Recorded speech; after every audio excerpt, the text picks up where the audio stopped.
Ibogaine has met resistance from the official medical establishment. Would I recommend it? No. Dr. Phil Skolnick is a drug development expert at the National Institute on Drug Abuse. Might Ibogaine work for some people? It's absolutely possible. Has its safety and efficacy been established in a rigorous way? Absolutely not. There's already data in the literature, which is quite old, indicating that in fact you can get lesions in the brains of animals that have been administered Ibogaine. But Dr. Mash says that's exactly why trials are needed, and given her success so far, worth doing.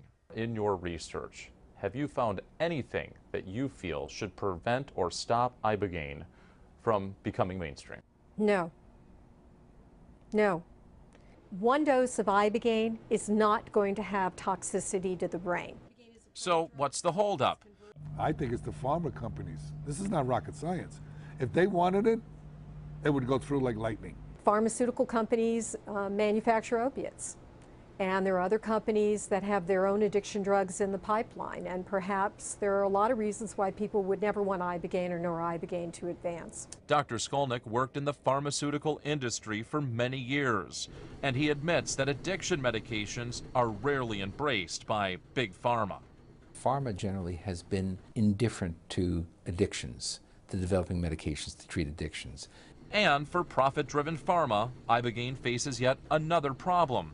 It's a plant, and that means it can't be patented. Drug companies are corporations, they're businesses, they're publicly held, and it's a very risky business.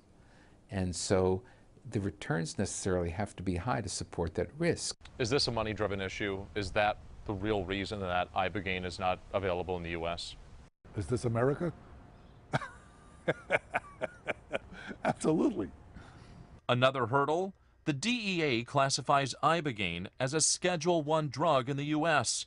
That means it's considered to have high potential for abuse because it is a hallucinogen.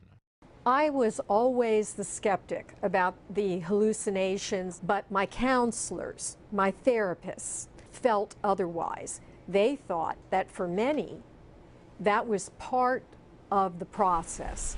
But to make the treatment commercially viable in the U.S., researchers agree that the visions have to go. So some scientists, including Dr. Mash, are working to develop Ibogaine without the trip.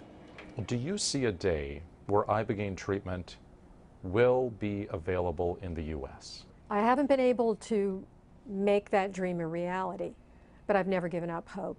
And the consumers will ultimately drive this. Families are desperate, people need help. People like Zena Lyons and Paul O'Haron, who's more than a month clean and counting. It's incredible. Just incredible. That's all I can say. I am 100% an advocate for Ibogaine. I'm clean, clear, and I feel good. My role in this was simply to either show that it worked or to debunk it. And that was always my plan. I said either Ibogaine works or it doesn't. But we in the scientific community need to test, to study. This is too big a problem. The drug addiction in our society is too large to leave this stone unturned. America Tonight's Adam May rejoins us here. Adam, this is a fascinating set of reports you've done here.